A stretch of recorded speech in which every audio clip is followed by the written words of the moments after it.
encontramos con Álvaro Castro, socio de Dama Legal Advisors y presidente de la Asociación Blockchain Perú. Y el día de hoy vamos a grabar esta nueva edición de Detrás del Traje. Bueno, Álvaro, muchas gracias por aceptarnos la invitación y recibirnos en tus oficinas. Estamos encantados de poder estar contigo el día de hoy. No, muchas gracias a ustedes por la invitación, David. Bueno, Álvaro, empecemos y cuéntanos cómo fue tus primeras prácticas. Bueno, ya de hace bastantes años esa historia. El verano del 2000, yo soy de Piura, estudiaba en la Universidad de Piura, Campus Piura, porque no existía Campus Lima en esa época. Y a través de un profesor me mandaron a Indecopi. En esa época Indecopi tenía las oficinas descentralizadas, las ODIs, estaban por todos lados, incluyendo Piura, pero en Lima había varias sedes. Entonces me mandaron a la ODI de la Cámara de Comercio de Lima, específicamente a la Comisión de Procedimientos Concursales. A inicios de los 2000, a fines de los 90, Perú está en una ola de quiebras y salidas de compañías y el tema concursal se había vuelto muy importante. Los legisladores habían creado procedimientos concursales especiales. En esa época se llamaba el procedimiento de reestructuración empresarial. Existía el preventivo, el especial, el transitorio. Entonces, en ese contexto llego a Lima en enero del 2000 para trabajar en Indecopi, ¿no? Era mi primera práctica, fue una experiencia muy interesante. Primero era el único practicante que llegaba por verano, ¿no es cierto? Normalmente la gente hace prácticas 6 meses, un año.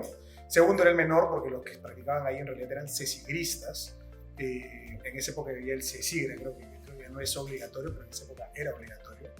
Entonces yo era un poco el más chico de los practicantes, el único de provincia y claramente el que está más perdido, ¿no? Está en sus primeras prácticas.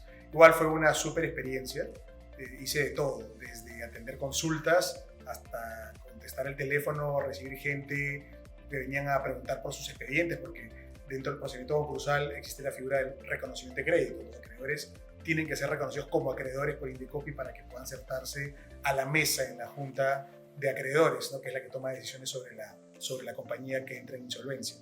Entonces hubo un mix entre temas técnicos, tema de cómo gestionar a los usuarios, ¿no es cierto? Personas que venían a reclamar, que podían ser empresarios, pero también podría ser un trabajador al que no le habían pagado, o un acreedor alimentista, ¿no? Entonces había bastante variedad de perfiles y Indecopi obviamente atiende al público, ¿no? No es como un estudio en el cual no necesariamente tienes frontis con la gente que llega, salvo que sean clientes que se inventan un abogado. Hasta inclusive alguna vez hacíamos de mensajeros, como es lógico en todas prácticas, ir a dejar los proyectos de resoluciones de la comisión concursal, ir a dejarlas pues a los comisionados para que las revisaran. Entonces ahí conocí Lima, ¿no? Subido en buses, yéndome de lado a lado a dejar los proyectos de resolución. Así que fueron 2 meses y medio sumamente intensos e interesantes.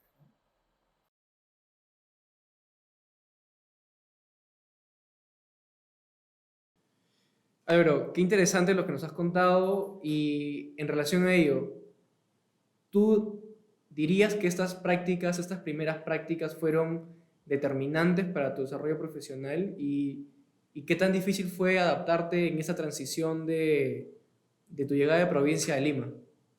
A ver, creo que las prácticas fueron fundamentales. Yo, para ser muy honesto, y mis profesores se acordarán, yo me aburría un poco solamente de la vida universitaria, ¿no? Del aula, de estudiar, me aburría un poco. Las prácticas fue un contacto con la experiencia profesional, ¿no? Que realmente me hicieron descubrir mi gusto por el derecho. Realmente en las prácticas fue que descubrí que sí me gustaba el derecho, las leyes, la asesoría. Entonces, de hecho, me tomé más en serio mi propia carrera a partir de las prácticas. Yo practiqué, como decía, el primer verano en Indecopi en Lima, regresé a Piura, conseguí prácticas en Indecopi en Piura, practiqué ya todo el invierno. Al siguiente verano logré, a través de un profesor, venía del Estudio Rodrigo, que evidentemente me abrió luego completamente las puertas.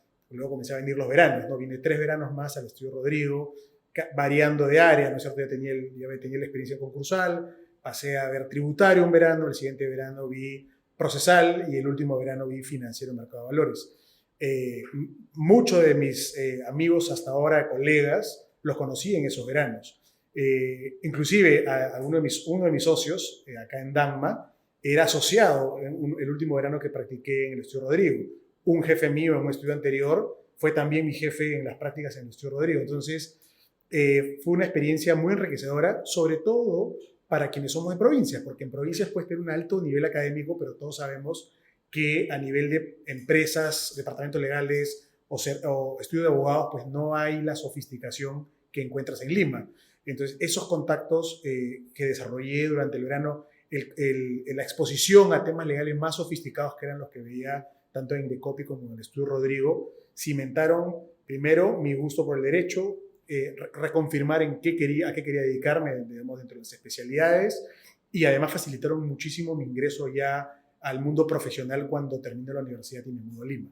Sin esa experiencia, la verdad que hubiera habido un gran impacto. O sea, gente muy buena en mi promoción, gente preparadísima, mejores que yo, pero que no vinieron a practicar, les costó un poco más, ¿no?, entrar al mercado legal, profesional limeño, ¿no? Entonces sí, creo que fue algo determinante en mi carrera, respondiendo a tu pregunta, ¿no?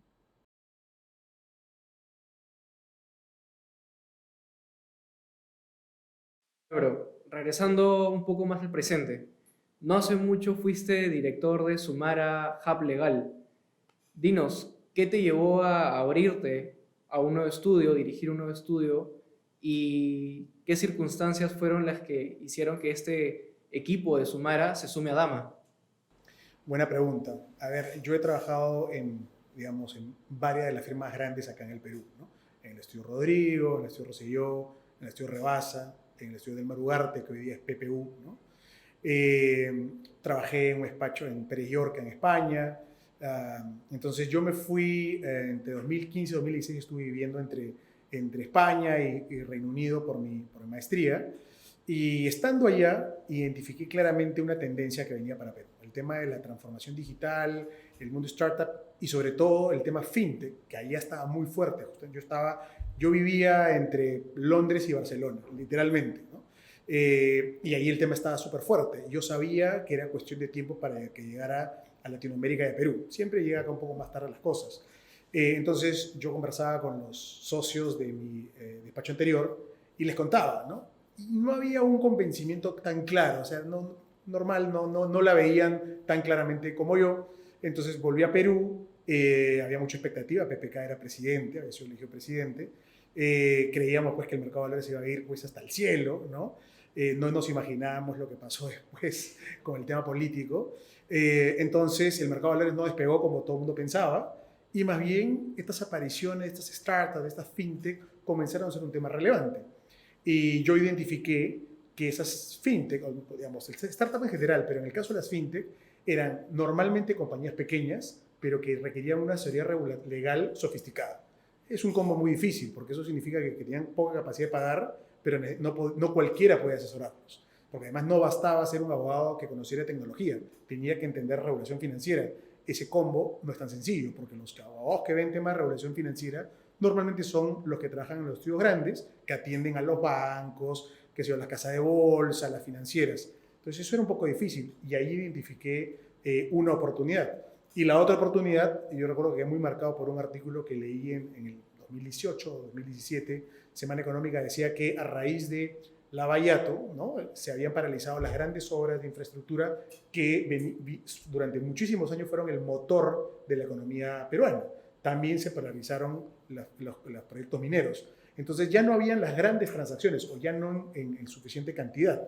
Y dijeron que era la época de los deals medianos. Decía, bueno, un deal mediano, una transacción de una cuantía más bien mediana, puede tener una gran sofisticación o puede requerir una gran sofisticación en la asesoría legal, pero dado el ticket no soporta costos legales muy elevados, no se justifica. No, si alguien hace una operación de mercado de capitales para reducir tu costo de financiamiento respecto a ir a un banco, nadie quiere que el margen, ese ahorro que te haces, se te vaya pagando asesores. Eso es lógico. Decimos, bueno, entonces necesitan asesores legales sofisticados, pero desde una plataforma más ligera. Dije, bueno, puedo hacer lo que ya hago desde un estudio grande, pero una estructura más ligera que me permita ser competitivo en los precios. Entonces, bajo esa lógica abrimos Sumara. Atacamos el sector de tecnología, startups en general, que además veíamos que no estaba siendo atendido por lo suficiente cantidad de abogados con experiencia transaccional, y en el tema fintech que no estaba siendo atendido por lo suficiente cantidad de abogados con experiencia en regulación financiera, ¿no? Había, pero poco. Y nosotros teníamos todo en un producto compacto, ¿no? Y del otro lado, los temas transaccionales financieros, mercado de capitales. Y con esa lógica abrimos Sumara.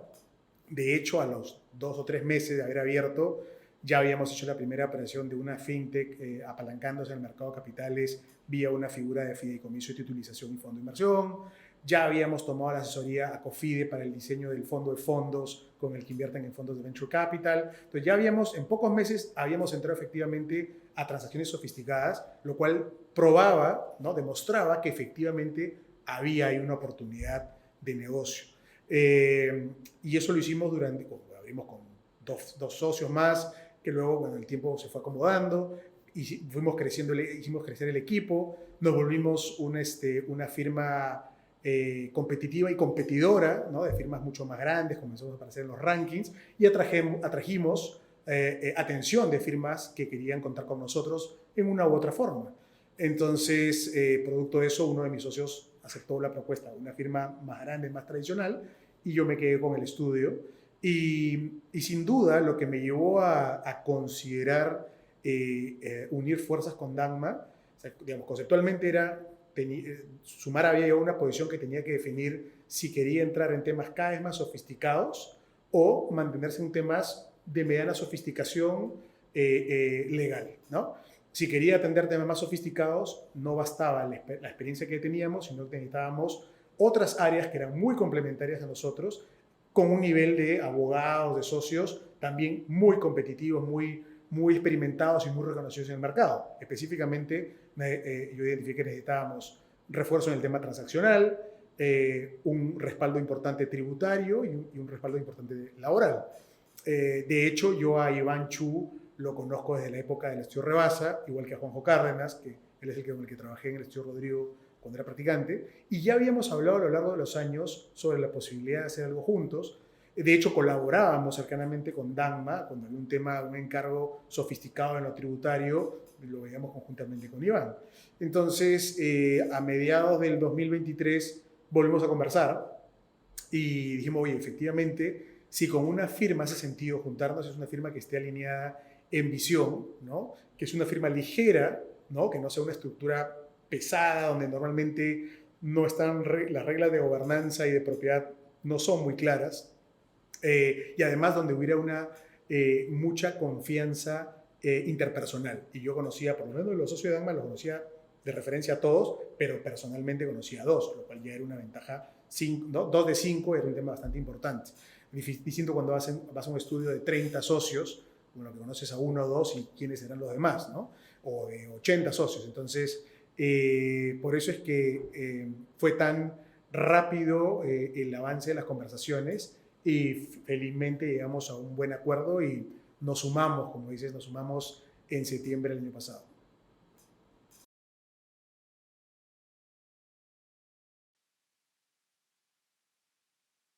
Pero justo con lo que nos comentabas de los rankings, hoy en día vemos que en el entorno jurídico esto es muy importante, los rankings, los de Chambers, los de Leaders League, etc. Cuéntanos cómo fue el camino para llegar a estar rankeado, cómo es estar rankeado, qué significó en tu carrera y para ti en lo personal. Claro que sí. A ver, lo primero porque hay posiciones a favor y en contra de los rankings, hay quienes los adoran, hay quienes los odian. Lo cierto es que en los rankings no están todos los que son, ni son todos los que están, pero sí es una referencia. Entendamos que la profesión del abogado es como cualquier otra industria de servicios. Normalmente no conoces la calidad del servicio salvo que hayas ya contratado los mismos, ¿no es cierto? Ya cuando te atienden ya sabes si el abogado del estudio es bueno, malo, regular. Entonces, para muchos clientes, para muchas empresas, especialmente si son de afuera, pues cuando quieren llegar a Perú, su único marco de referencia es o las recomendaciones que les hace alguien, otra empresa o un estudio de abogados del país donde operan, o justamente los rankings, ¿no? Porque alguien más se ha tomado el trabajo de hacer una evaluación del mercado, de los estudios, de los abogados, ha pedido recomendaciones, ha entrevistado a los clientes, ¿no? Y a partir de ahí ha sacado unas métricas que seguramente serán discutibles, si la métrica es totalmente correcta, si le falta algún elemento, seguramente, pero es un punto de referencia, que para muchas personas y empresas es lo único que tienen para el momento de contratar estudio de abogados. Además, si bien, digamos, hay rankings y rankings, ¿no es cierto? Hay rankings sumamente reconocidos y prestigiosos y serios, como Chambers and Partners, Leaders League, IFLR, Legal 500 y otros. Hay otros que no son tan serios, ¿no? En el que se sabe que al final aparecer o no aparecer depende mucho de si pagas o no pagas un perfil premium, ¿no? Entonces, evidentemente alguien podrá decir, oye, hay gente que está ahí porque paga, seguramente, pero el mercado a la larga termina acomodando, porque si alguien contrata con un estudio que realmente no es tan bueno, pero aparece en el ranking porque pagó, en algún momento el cliente, cuando ya contrata los servicios, se da cuenta de la real calidad y seguramente tendrá el efecto, ¿no? Y la siguiente vez no aparecerá. Entonces, digamos, sin ser exacto y perfecto, creo que es una herramienta útil. Por otro lado, además, los rankings no solamente hacen apariciones en ranking, también te ofrecen como servicio complementario un producto que es como una especie de inteligencia comercial. Te cuentan cuál es el feedback de tus clientes, qué han dicho de ti los clientes a los que pusiste como referencia. Recuerdo una charla muy interesante, una persona que veía los temas de ranking en esta revista decía, oye, cuidado que pongas en el ranking, pongas como referencia, como cliente a contactar, ¿no? por el investigador, a alguien que resulta pues que tiene una pésima imagen sobre ti o tu trabajo, ¿no? Entonces al final de repente pusiste como referencia a alguien que creías que te valoraba, un cliente que te valoraba o una persona de contacto que te valoraba y no era así. Entonces de una manera para hacer la submission, o sea, para enviar el reporte de operaciones y el reporte de clientes, tienes que hacer un trabajo a la interna, que es, ok, ¿realmente qué clientes sí me quieren, sí valoran lo que hago, lo que he hecho y cuáles realmente no les importa? Porque esos son los que o no van a levantarle el teléfono o contestarle el mail al investigador o van a hablar cosas terribles sobre mi trabajo. Entonces creo que eso, respondiendo a tu segunda pregunta, que era, oye, ¿cómo fue llegar? Es, al inicio mucha gente simplemente manda las listas en forma masiva y dices, bueno, hay que llegar a la cantidad de operaciones que te piden, ¿no? Para no dejar en blanco, a medias, listado. Pero creo que cuando ya te lo tomas en serio es, oye, vamos a identificar con quién nos fue bien, con quién nos fue mal. Nosotros comenzamos a aplicar una especie de encuesta de satisfacción, ¿no? Oye, al final el encargo, por favor, cuéntanos qué te ha parecido, cómo te ha ido, con quién trabajaste, cuál es tu opinión. Y eso nos permitía medir luego no solamente la satisfacción del cliente, como es obvio, sino además a quién valía la pena luego incluir en la lista de referidos para los rankings y a quienes mejor ni ponerlos, ¿no? Entonces, creo que sí, correcta, si es que hay un orden, hay una estructura hacia el interior del estudio que se prepara para hacer los famosos submissions, ¿no? Los rankings, creo que puede ser una herramienta también no solo de marketing, sino de mejora de la calidad del servicio.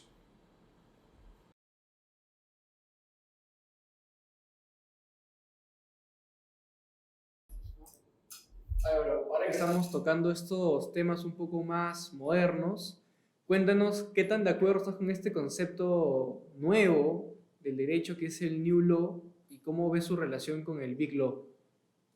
Bueno, no es tan nuevo en realidad, porque ya las primeras veces que se hablaba del Big Law versus el New Law, o cuando se pronosticaba el fin del Big Law, básicamente alrededor del año 2010, ¿no? Y se dijo que el Big Law iba a desaparecer porque llegaba pues, el New Law. Y ciertamente no ha pasado, ¿no? Y creo que es natural que no pase porque no se trata de un tipo de organización de servicios jurídicos reemplazando a otra, sino simplemente compitiendo por sectores, ¿no? Por estilo de trabajo, por talento, por clientes. Entonces, creo que ni el Big Law es todo lo malo, ni el New Law es todo lo bueno. Es, como siempre, hay una escala de grises importantes. Hay firmas que arrancan un poco como New Law y luego se van Big Lawando, ¿no? Se van acercando al modelo tradicional, y hay firmas de Big Law que comienzan a transformarse. Seguramente no transformaciones radicales, pero transformaciones. El New Law partía de varias premisas. Por un lado, los estudios de Big Law, los estudios jurídicos, perdón, New Law, que tenían que ver con firmas de repente que no utilizaban en la marca los apellidos de los fundadores o de los socios principales, tipo Danma, tipo Sumara, donde habían esquemas un poco más horizontales, no tan piramidal como en la firma tradicional, un mayor equilibrio en la vida personal, profesional y un mayor apalancamiento en tecnología. Eso en el papel, por lo tanto el Big Law era todo lo contrario, ¿no? apellidos, jerarquía, todo abolengo, tomos, bibliotecas con tomos, no sé, forrados en cuero y letras doradas, mucho doctoreo, ¿no? Que lo cual efectivamente son señales o características de los estudios antiguos, pues, inevitablemente. Mi cuestionamiento más que al New Law es que yo siempre cuestiono el síndrome de Adán, ¿no? Es decir, llegamos, todo lo anterior está mal y todo lo que voy a hacer está bien, porque posiblemente las Big Law de hoy en algún momento fueron los estudios modernos respecto a lo que había antes, ¿no? Y entonces es parte de, entonces yo creo que es importante tener una dosis de perspectiva y humildad, de saber que nadie es el dueño de la verdad, sino que tenemos cierta forma de ver las cosas en las cuales tratamos de convencer a clientes y a abogados practicantes, es decir, al talento, que son las dos cosas por las que competimos en el mercado. Entonces, desde esa perspectiva, creo que el New Law ha traído cosas muy interesantes, algunas de las cuales han sido comenzado no copiar, pero sí a ser imitadas o a tomarse como referencia por parte de las firmas tradicionales. Y algunas New Laws han dado cuenta que algunas estructuras o procedimientos de la Big Law no están mal y que tiene sentido aplicarlas y no tratar de inventar la rueda de nuevo, ¿no? Entonces creo que es un proceso que tiene para mucho rato. Creo que en el camino las firmas Big Law van a ir modernizándose, de a poco, los abogados no somos, yo ahí sí coincido mucho con lo que dice este consultor chileno Rafael Meri, los abogados no somos naturalmente dados hacia la innovación, somos más bien conservadores, somos entrenados para identificar y reducir riesgos y eso es medio incompatible con innovación porque cualquier startupero con el que hables te va a decir, oye, hay que lanzarse y si se malogra, pues se malogra, iteras, ajustas y sigues. Un abogado se muere si le dice una cosa así, oye, equivócate tranquilo, luego ya vemos qué hacemos, esto no puede ser, ¿no? Los abogados nos basamos mucho en nuestro prestigio profesional cimentado en calidad técnica. Entonces ahora, digamos, ahí es un poco difícil hacer ese proceso de innovación o de transformación. Sí creo que en el Perú, hablando del Perú por lo menos, ya hay una oferta de New Law pequeña, pero robusta, ¿no?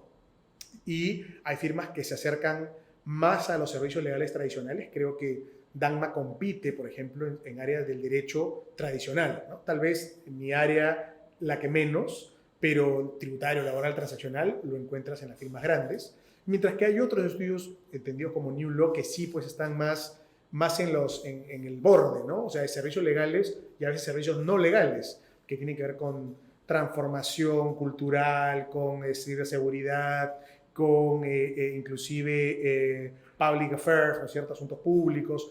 Entonces, digamos, creo que cada organización va diseñando sus productos o sus servicios. Lo que creo que es importante realmente es ser coherentes. O sea, digamos, si hay una firma grande que dice, bueno, estos somos nosotros, tenemos al cliente por encima de todo, con lo cual trabajamos hasta tarde, pagamos muy bien a nuestros abogados y, bueno, no trato de engañar a nadie, esto es lo que es.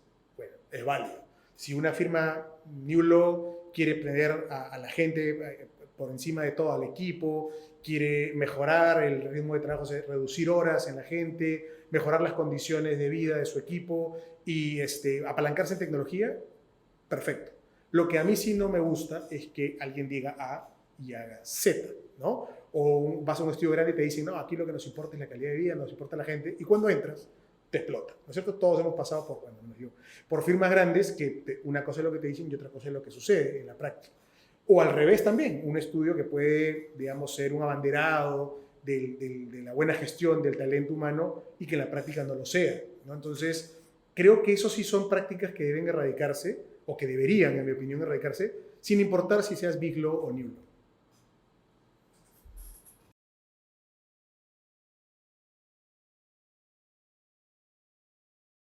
Hablando ahora un poco del tema del mercado.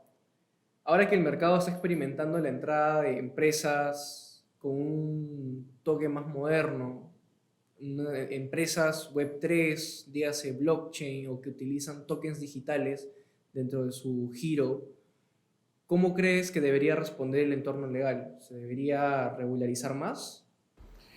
A ver, en primer lugar, creo que no se debe regular lo que no se entiende, ¿no? Los abogados tendemos a querernos saberlo todos, ¿no? Y nos pasa a veces, y cuando digo los abogados, digo tanto los que practican el derecho como asesoría, como los legisladores, ¿no? O los policy makers. Y yo siempre digo que a veces parecemos como los niños pequeños cuando van a esta zona de juegos tienen que meter el cuadrado en el hueco del cuadrado, pero intentan meter el cuadrado en el hueco de la estrella, o el círculo o la esfera en el hueco del triángulo, ¿no? Y no se puede. ¿Por qué? Porque intentan aplicar sus categorías mentales o lo que entienden de experiencias anteriores a un fenómeno nuevo, a una industria nueva. Y eso es lo que genera luego distorsiones, ¿no? Uno. Dos, yo creo que para regular tienes que identificar una necesidad ahí donde la regulación general no alcanza o es insuficiente, ¿no?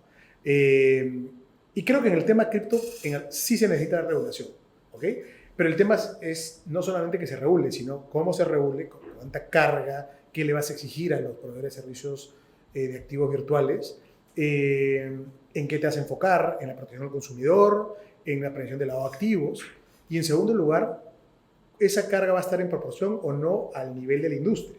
Si tú quieres regular una industria en forma muy pesada, una industria incipiente, lo que va a hacer es matarla. Porque si es que estas innovaciones pudieran ser lideradas por empresas o entidades tradicionales y grandes, pues ya lo habrían hecho. Evidentemente, si no lo hacen es porque, lógicamente, quienes suelen impulsar innovación son las compañías pequeñas, las startups, ¿no? ¿Por qué? Sencillamente porque por su escala les permite iterar, intentar, probar, equivocarse y corregir. Una gran empresa, un error puede significar millones de dólares. Entonces, no debe ahogarse la innovación. O sea, yo sé que alguien puede decir, no, es que no quiero que haya el mínimo riesgo, que haya alguien que pierda su dinero. Sí, pero si en nombre de evitar ese riesgo, tener un riesgo cero, muy cosa de muy abogados, lo que haces es evitar que se genere innovación, ¿no? Que haya desarrollos tecnológicos. Entonces, cuando haces un balance, es negativo, ¿no? Evidentemente es negativo. Y eso a veces es difícil de entender. Felizmente en el Perú la regulación, si bien no había una norma que promueva el tema blockchain o cripto web3, tampoco había una legislación, para ser muy honesto, que lo prohíba, ¿no? Justamente hablaba con la gente de la Alianza Blockchain Iberoamérica, que nos contaban que en Honduras ayer salió una ley, ¿no? Que básicamente le prohíbe a las empresas bancarias, financieras, operar con cripto, lo cual, digamos, acá en el Perú tampoco se puede, pero además le prohíbe a los usuarios adquirir, comprar o vender cripto usando plataformas de bancos hondureños. Es decir, si tú quieres comprar una criptomoneda, o pagas en efectivo, en cash, o tienes que usar tu tarjeta o tu cuenta de un banco del exterior. Es una locura. Porque por un lado está reduciendo el tema de tenencia a personas que tienen cuentas en el extranjero, es decir, la gente, los millonarios, ¿no? Porque ¿quién tiene tarjeta de un banco extranjero? O que usen cash con el riesgo de lavado de activos que eso representa. Entonces, en el Perú no hemos tenido eso. No hemos tenido las normas, o ha demorado mucho el tema de las normas, por ejemplo, en materia de prevención de lavado de activos, que daría mucha tranquilidad y mucha predictibilidad a los bancos donde las exchange de cripto abren sus cuentas para atender clientes, por ejemplo. Ha demorado y hasta llegando finalmente. Pero no había una norma pues abiertamente restrictiva, prohibitiva, ¿no? Entonces eso ha permitido que el ecosistema crezca, no lo suficiente, pero que crezca. Ya en Europa se habla ya está MiCA, ¿no? MiCA Regulation. En Estados Unidos los criterios de la SEC, que es el regulador de mercado de capitales, han sido de alguna manera moderados por las decisiones de los jueces, que en Estados Unidos tienen como país de derecho anglosajón, los jueces tienen un peso bastante fuerte. Y por eso las aprobaciones de los 11 ETFs que se ha producido estos 11 ETF expuestos a Bitcoin, que se ha producido hace algunas semanas. Entonces, creo que todo esto es solamente la punta de lanza, porque yo creo que el gran potencial de la tecnología blockchain no está en los criptoactivos, de hecho es muy importante los criptoactivos, no lo vamos a negar, sino en otros casos de uso, ¿no? Derivadas de la característica de la tecnología blockchain, como registro distribuido, trazabilidad, transparencia, auditabilidad, ¿cierto? Inmutabilidad, y por eso hay casos tan poderosos, ¿no? Por eso se habla de tokenización de activos, identidad autosoberana, identidad digital autosoberana, trazabilidad para procesos de seguridad alimenticia, acceso a la información. Ya se habla inclusive de sistemas de voto electrónico basados en blockchain para evitar, por su carácter autónomo, distribuido, para evitar las manipulaciones típicas en los procesos electorales en países con bajo nivel de institucionalidad. Entonces, he ahí el potencial del tema blockchain y creo que estamos lejos, o sea, efectivamente, porque recién la gente está comenzando a entender qué es esto de cripto, qué es esto de blockchain, pero se están dando pasos y además una señal que para mí es clara de que esto se viene, esto es inevitable, es que las instituciones, las grandes corporaciones, empresas supervisadas, los bancos, están mirando claramente el tema cripto. Están comenzando en una primera fase a adoptar tecnología blockchain para procesos internos, pero luego ya están testeando servicios cripto. Yo estuve en una llamada esta mañana con una persona del área cripto del Santander, del Banco Santander España, que es uno de los bancos más grandes, el banco español más grande, internacional más grande del mundo y uno de los más grandes en general. Y me contaba cómo cómo ha ido evolucionando el desarrollo de productos y servicios cripto desde el banco, y lo cual está en línea con lo que pasa con otras instituciones. En el Perú no se nota porque uno dice, ¿quién está brindando servicios cripto entre los bancos? Nadie todavía, ¿no? Pero ya llegará. Entonces, yo creo que cuando el mundo tradicional, las corporaciones más tradicionales comienzan a mirar el mundo blockchain, hay espacios para colaboraciones, alianzas, sinergias, inversión, incubación, innovación abierta. Y ese es el lugar al que nos gusta a nosotros, ¿no? Tener un pie en el mundo de la tecnología, conociendo y entendiendo a los innovadores, a los emprendedores, a las startups, y un pie en el mundo de las grandes empresas, de las empresas reguladas, y conectándolos, ¿no? Porque creo que esa es la forma en la que se crea valor. Eso es lo que está pasando en todo el mundo, y en el Perú me gusta pensar que estamos siendo somos agentes de cambio, ¿no? O sea, que estamos impulsando esa transformación.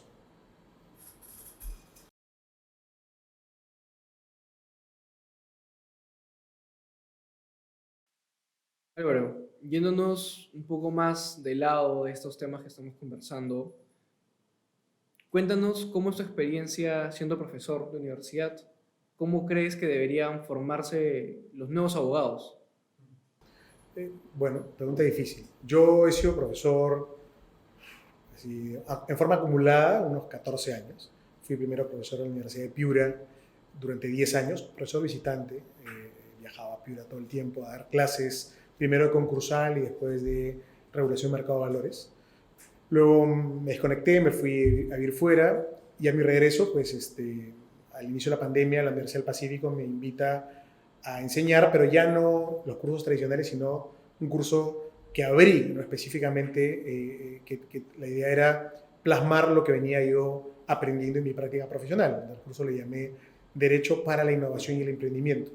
Y ese fue adrede, porque más que creer yo que es una área de especialidad o es una nueva rama del derecho, es más bien una forma ordenada de instituciones y conceptos que se usan en beneficio de una industria, que en este caso era la industria de la innovación y el emprendimiento. Entonces hablamos de temas por supuesto, desde temas data privacy, propiedad intelectual, enfocada pues en software, marcas, transaccional, por supuesto, los contratos de inversión, hablábamos de e-commerce, de firma digital, de temas fintech y blockchain. Entonces fue una súper experiencia, y es un curso que venía dictando, bueno, ha ido cambiando el nombre, Derecho para la Innovación y el Emprendimiento, Derecho y Tecnología, pero siempre en ese segmento, desde el 2020, ¿no? Ha sido increíble porque además me encontré, después de una pausa, una pausa de enseñar, con otra generación de estudiantes de Derecho, mucho más actualizados, empapados, imbuidos en su carrera de una manera que yo a su edad claramente no estaba ni cerca. La verdad es que tengo muy buenos amigos, gente con la que trabajo actualmente han sido mis alumnos, con la que he trabajado también, o mentores, o que me han dado el privilegio, el honor de dirigir sus tesis, ¿no? Entonces, es una experiencia muy interesante. En la primera se me ocurrió que yo quería dar un enfoque un poquito más práctico. Entonces, mi padre es médico y yo siempre he escuchado hablar del residentado, que es cuando los estudiantes están preparándose para su especialidad, trabajan en un hospital y van haciendo las famosas rondas con un profesor, ¿no? Un médico que es profesor, y practican en la vida real, pero no en forma independiente, sino con sus compañeros y con un profesor como supervisor. Entonces me ocurrió que esa sería una experiencia interesante, y la repliqué. Invité a los emprendedores de EmprenduP, que es el Centro de Innovación de la Universidad del Pacífico, a ir a la clase y contarnos sobre sus modelos de negocio, y que los alumnos le hicieran preguntas y que luego surgiera una especie de intercambio sobre recomendaciones legales y también algún input desde el punto de vista comercial. Fue increíble, porque mi curso es para gente de últimos años, entonces, digamos, gente que ya ha practicado, que tiene alguna idea, cada uno de su experiencia. El que había practicado en tributario se enfocaba claramente en los temas tributarios, el laboralista en lo laboral y así. Fue tan buena la experiencia que a partir de ahí salió la idea, oye, ¿por qué no hacemos esto fuera del aula, o sea, más allá de la clase? Y ese fue el germen, ¿no?, de lo que hoy es el Laboratorio de Innovación Legal. El Laboratorio de Innovación Legal que dirijo en la Universidad del Pacífico tiene como uno de sus programas la cápsula. La cápsula es una iniciativa de estudiantes, hoy día ya egresados, en el que, por ejemplo, orientan a emprendedores de un enfoque mucho más de diseño legal, mucho más empático, mucho más cercano, parecido a las dinámicas, obviamente en otro nivel. Los chicos, las chicas y los chicos de la cápsula son extraordinarios y han llevado lo que testeamos en clase a otro nivel, ¿no? Entonces eso me llena de orgullo, porque estamos hablando de abogados que comienzan a formarse no solamente en la parte técnica, sino en la forma de aproximarse a la asesoría, que es también muy importante. Y desde el Laboratorio de Innovación Legal somos uno de los organizadores de los Abogados del Futuro, que este es un evento que arranca antes que yo entrara, sí, creo que del 2019 o 2018, pero yo me involucré en los últimos 2 años, ¿no? Donde igual invitamos a gente de Perú y de otros países a discutir temas de innovación al sector legal, desde temas blockchain, inteligencia artificial, legal design, legal operations, ¿no es cierto?, new law, transformación de los despachos, y han sido varios años de mucho intercambio, es muy interesante, y a los que los alumnos la idea es que participen, ¿no? Entonces, ¿cómo debería ser cómo va a ser un aula de clase? Digamos, va a depender. Yo sí creo, soy muy tradicional, que los cursos fundamento, los cursos base, implican estudiar, leer mucho, porque es la única forma de crear nuestra propia línea de pensamiento, ¿no? Lo que llaman mentalidad jurídica, mis profesores antiguos de la Universidad de Piura. Eso creo que eso no cambia. Esa receta, la única forma de desarrollar mentalidad es estudiar. Pero es cierto que hay ciertos cursos, ya un poquito más sectoriales, ¿no es cierto?, en los cuales sí el enfoque tiene que ser un poco más práctico, más aplicado, y donde no solamente debería quedarse en la parte técnica, sino en temas de industria, entender cómo es una industria, por ejemplo, en mi caso, cómo es el mundo de las empresas tecnológicas, de las startups, de las corporaciones, cómo es el mundo de los inversionistas ángeles y los fondos de venture capital. Entonces creo que ese es un aporte adicional que debe darse. En general, creo que eso sí es una posición muy personal. Creo que ya un abogado de esta nueva era no puede solo saber de derecho. Así como hace 20 años decían, bueno, hay que aprender inglés porque sin inglés no hacen nada. Yo diría que eso ya está totalmente, es un presupuesto. Hay que ver qué otras cosas, qué otros idiomas. El lenguaje, para la gente que le interesa tecnología, yo no digo que tengan que aprender todos los programas computacionales, pero creo que sí tienen que ser capaces de entender, ¿no?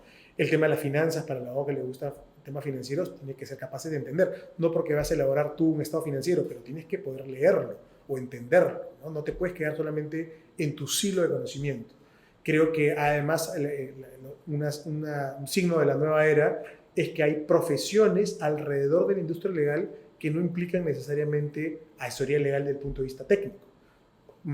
Gestión de proyectos, que existe hace muchísimos años para muchas cosas, ahora que está comenzando a aplicarse para el tema legal, ¿no? Legal Project Management, le dicen ahora. Pero no es nada más que gestión de proyectos para la industria legal, ¿no? Y hay muchas empresas haciendo cosas muy interesantes, desde Axiom en los Estados Unidos y en Reino Unido, Ámbar en España, aquí tenemos algunas iniciativas en Latinoamérica. Entonces hay abogados que están comenzando a enfocarse en esas otras cosas, ¿no? En diseño legal, ¿no? O sea, acercar un poco el derecho a la gente. Creo que es una finalidad recontra loable, que el derecho no se quede, la buena servicio legal no quede como un tema elitista para las empresas que pueden pagar altos honorarios, sino inclusive para gente que tiene otras necesidades y otras capacidades. Entonces hay muchas cosas que se pueden hacer dependiendo de lo que cada uno elija. Antes, el que acababa la universidad era, bueno, sector privado, sector público o academia. Eso eran todas las opciones. Conozco tanta gente que acabó la carrera y dijo, la verdad es que nunca me gustó el derecho, y se dedicaron a cualquier otra cosa. Tal vez si supieran, digamos, si nos hubiéramos traído a esta época y dicho, oye, bueno, me gusta el derecho, pero no me gusta ser abogado. Es una posibilidad perfectamente posible hoy, ¿no? Me gusta el derecho, pero no quiero ser el abogado que brinda servicios legales. Me gustaría diseñar procesos legales, me gustaría diseñar servicios legales más cercanos, me gustaría involucrarme en tecnología. ¿Por qué no? ¿No? Creo que esa es una oportunidad que antes ni siquiera hubiéramos imaginado, ¿no? Entonces creo que está en una posición muy interesante los futuros abogados de descubrir qué otros talentos pueden aplicar a su vida profesional más allá de conocer de leyes.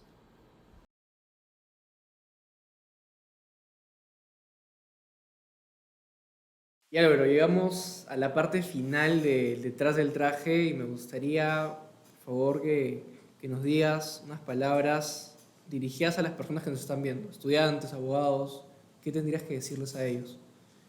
Bueno, a ver, algunas ideas. La primera es, la profesión legal es una, me lo dijo un jefe una vez, es una maratón, ¿no? No son 100 metros planos. No hay que desesperarse si sentimos que al inicio no estamos donde queremos estar o donde nos gustaría estar. Lo importante es tener claro a dónde queremos llegar, ¿no? Y perseverar, ¿no? Ser capaces de cambiar. Además, no hay que asustarse porque, oye, hice mis prácticas en la oral y cómo ahora voy a cambiar a tributario. No pasa nada. O sea, la carrera es larga, ¿no? Como tampoco pasa nada si te das cuenta que no te gusta el derecho. No pasa nada. Si lo miras de una perspectiva 30 años, 6 años perdidos no son nada. Pero creo que hay que mirarlo a largo plazo. Lo segundo hay que buscar el propósito. O sea, ¿qué nos motiva a nosotros? ¿Qué queremos hacer? Si alguien me dice, quiero hacer dinero, bacán. Siempre el dinero es un factor, pero tiene que haber algo que te motive un poco más que el dinero, ¿no? ¿Qué quieres hacer? ¿Qué tipo de cosa que te gusta? ¿Cuál es tu talento? ¿No es cierto? ¿Cómo quieres contribuir? Creo que es importante, porque al final, te digo, a la larga, regresando al tema, cuando uno está motivado solamente por dinero, en algún momento te cansas, ¿no?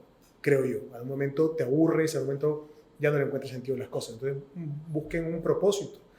Y lo tercero, no se desanimen, digamos, ¿no? Si es que en algún momento están expuestos a una experiencia laboral, profesional, de prácticas profesionales que no es lo que ustedes querían, o si otra vez no es el lugar o no es el jefe, pues no pasa nada. Sigan buscando, no se desesperen. Tampoco no es que tengan que ser inconstantes y tirar por la borda toda a la primera dificultad. Hay que ser resilientes, ¿no? Los chicos, especialmente los chicos de provincia que saben que les va a costar un poco más venir a Lima, pues tienen que ser resilientes, tienen que ser pacientes, pero no hay que dejar de intentarlo, ¿no? Y por último, busquen un mentor. Creo que lo he leído muchas veces, pero hace sentido. Más que una empresa, porque las empresas, la gente se mueve, busquen un mentor. Un mentor es alguien que te ayuda en alguna etapa, no tiene que ser el mismo mentor toda la vida. Puede ser un maestro, un jefe, ¿no? Un amigo mayor que te oriente. Creo que te da mucha perspectiva. A veces creemos saberlo todo y tomamos decisiones equivocadas o apresuradas en todo caso, porque no tuvimos la humildad o en todo caso la confianza de preguntarle a alguien más. Y un café, ¿no es cierto?, 1 hora, 2 horas del tiempo de alguien, no te lo van a negar, digamos, claro, si es toda la semana seguro que sí, pero de vez en cuando creo que ayuda mucho. Entonces, eso, básicamente. Álvaro, ha sido un placer estar contigo el día de hoy. Hemos aprendido mucho de esta entrevista. Nos has dado un enfoque nuevo, sobre todo refrescante para nosotros los estudiantes, de estos temas que son nuevos, son en realidad temas que no están muy desarrollados y que cada vez están comprometiéndose más en nuestro entorno. Fue muy agradable estar contigo el día de hoy y esperamos que tengamos otra oportunidad para contar contigo en otra edición. Gracias a ti. Muchas gracias. Y bueno, chicos, esto ha sido un nuevo episodio más de Detrás del Traje. Esperemos que les haya gustado y nos vemos pronto.